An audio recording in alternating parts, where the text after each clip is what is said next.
they sent us a letter saying that they weren't going to renew our lease and that we had till the end of the month to get out.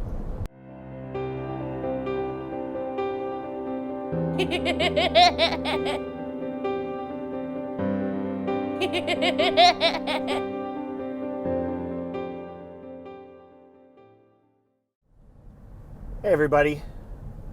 So I am heading to work.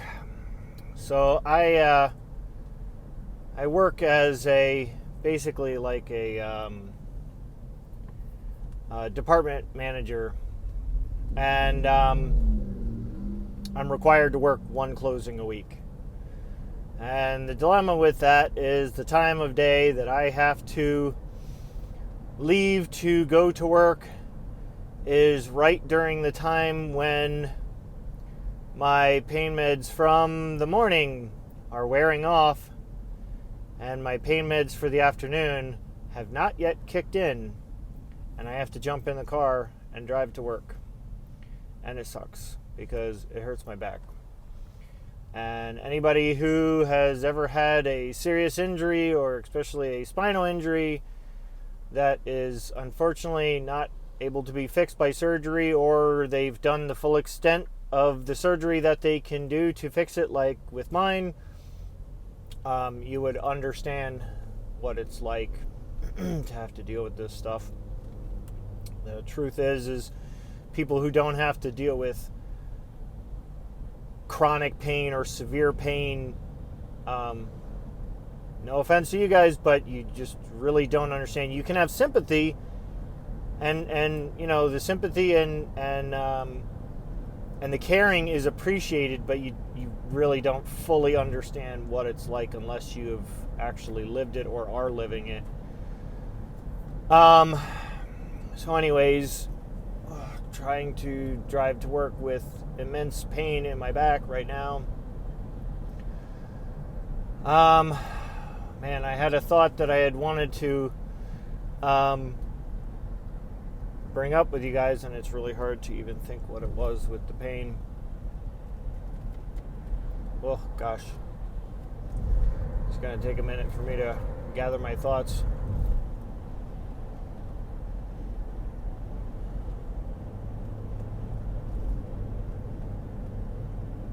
I really can't wait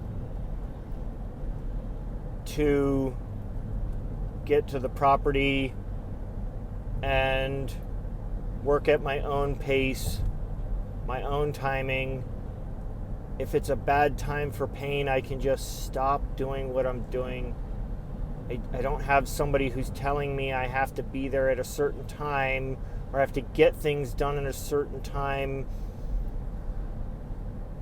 And it's like I'm having to work around severe pain issues, and it's like I won't have to worry about somebody being like, well, if you don't show up at this time and you don't get this job done at this specific time, you're going to lose your job. And I can just be like, wait, I work for myself. I can do whatever I need whenever I need. That's going to be freaking amazing. I don't even know where that voice came from. It just came from inside. Anyways, but yeah, something we've been dealing with where we're living now is a boyfriend or fiance, I'm not sure which, of one of our neighbors. And I don't even know if she's like technically the tenant who's living there. I think she just moved in with the girl who was living next door because she was a single mother and her elderly father passed away and she needed help. So a friend of hers moved in to help her. And this friend has a drunken, very loud and boisterous fiance slash boyfriend, I don't know which it is, who keeps showing up. And like this morning, my son and I caught a bug in the house first thing this morning and went to throw it outside, and here he's parked at the front of the house, sleeping in his car with his car running. And then only like an hour or two later, he was up, and the neighbor and the friend were outside yelling at him to leave, and he was yelling back, and it was about, I don't know, 3.5 hours of them yelling back and forth. Literally, I mean, our doors are like 10 feet away from each other. And so they're standing out front yelling back and forth at each other. And man, I am just so tired of it. And you know, the thing is so we're in income-based housing right now, and it was a great stepping stone for us, and I'm super appreciative of it. The place that helped us out when, you know, I don't even think I told you about this story. So basically, my wife and I had been living in a very expensive, crappy apartment in a community in a town called Lidditz, which had gained the title of the coolest small town in America. And it was a really cool town until it got the title. And then it turned into this extremely expensive, snobby place to live. And our apartment was literally the refurbished attic of a garage. And we were paying a ridiculous amount of money for this very small apartment. And it got so expensive we could barely afford it. And then COVID happened, and the company my wife was working for closed. And so we ended up having to use my entire savings that I had built up for us to try and put a down payment on a piece of property, was completely gone. And then we ended up, so the landlord didn't do anything for the apartment, didn't take care of anything with the building. It was falling apart, and we started waking up to bees flying around in the apartment. And what we found is in between parts of the awning around the roof had separated because of the wood drying out and not being maintained, not being painted or sealed or anything. And bees had gone in and literally turned the entire crawl space of the roof above us into one gigantic beehive. And they were chewing through the drywall into our apartment, and we started having to metal tape up the holes to stop them from coming through because the landlord was doing nothing about it. And so we kept complaining to the landlord about it, and I finally had to say to the landlord, do I need to get my lawyer involved? Like I've never had a severe bee sting reaction, but it does run in the family. Both my sister and my mother literally have to have EpiPens type of situation for bee stings. And my mother has ended up in the hospital for bee stings. So I'm just really careful. I'm not afraid of them. I'm just really careful. I don't want to end up being stung a whole bunch of times and end up having, you know, an allergic problem like my mother and my sister. And I told the landlord this, and he still did nothing. And so when I had to threaten to get the lawyer involved, they sent us a letter saying that they weren't going to renew our lease, and that we had till the end of the month to get out. And it was a month that only had 30 days, and they gave it to us on the 1st, so we had 29 days to get out. And we had no money because of COVID. We had lost everything. Yeah.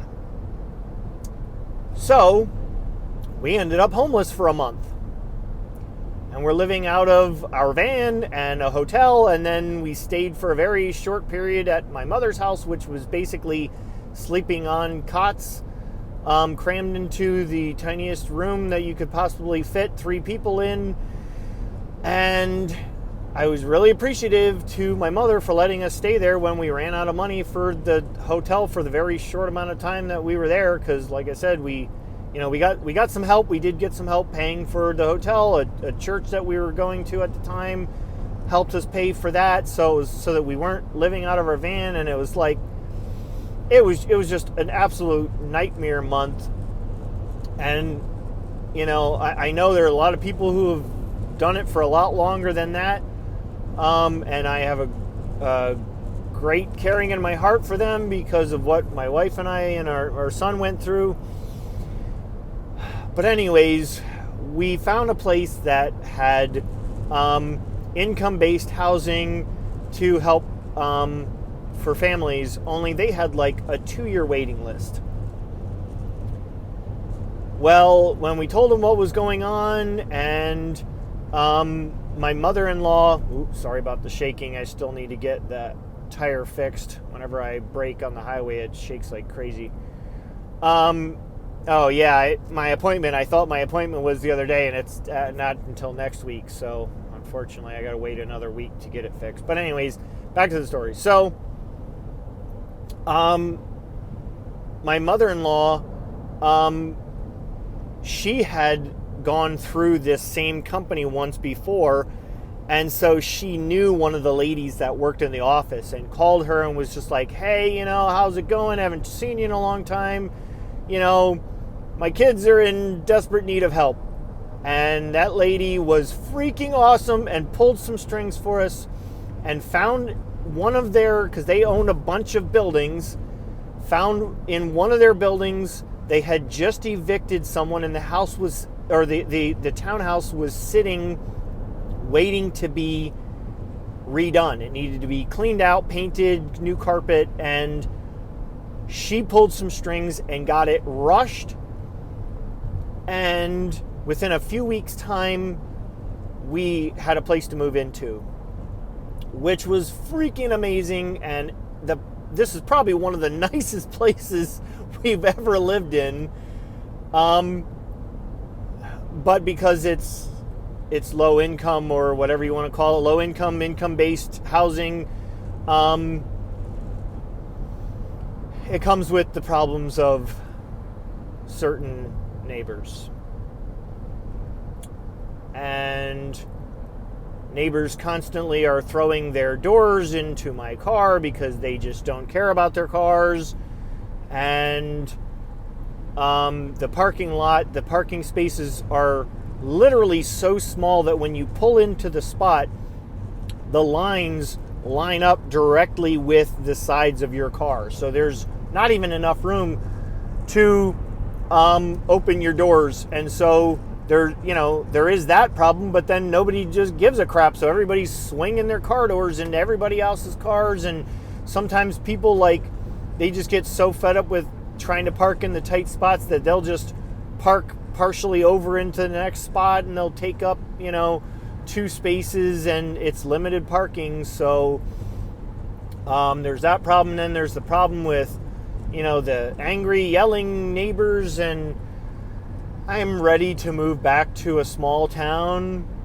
And, we're not going to be living in the town. We're going to be living outside the town, but, we'll still be right next to a small town. And we'll be living out in the woods. And even with having guests staying there to camp and stuff, we're going to have our own little parking area. Our house is going to be away from them. We've got 18 acres. So even with having, say like a dozen people camping, we'll still be spread apart from each other. And everybody will be able to just kind of have fun and do their thing. And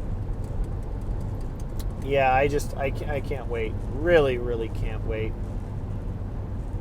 I'm very, very much looking forward to it. So, yeah, there's all of that. But, yeah, so some of the issue with why we're having to go in such a hurry here now, and why we've only got like about 3 months, approximately 3 months to get out of where we're at now is because our lease is up at the end of October, and I don't want to sign another year's lease. I got a very small settlement from a car accident that I was in, the one that injured my back. And it is so expensive for us to live even in this low income housing that we are basically just barely making it by living here because they keep raising our rent our rent. They keep raising our rent, and the cost of living, for everything keeps going up. Food and gas, and I work so far away from home that I'm burning like $60 to $80 a week in gas, and I don't make that much. I don't make that much money. And with that and the cost of living and food and everything, it is just becoming too expensive to stay where we are. And basically, even in just the couple of months since I got my settlement, the amount of money that I got has gone down about $15,000 just in a couple of months. And basically, if we don't go now, we're going to end up not having enough money by the time another year's lease would be up. So it's kind of now or never. So I know there's a little bit more of a longer video talking about this stuff, and I kind of went over a bunch of different things, but yeah, it's kind of now or never. So here we go. It's going to be a ride. It's going to be interesting. There's nothing built on the property yet. But, yep. You guys are going to be along for the ride. It'll be fun. It'll be interesting. So, yeah. Like, share, and subscribe. Talk to you guys later. Bye-bye.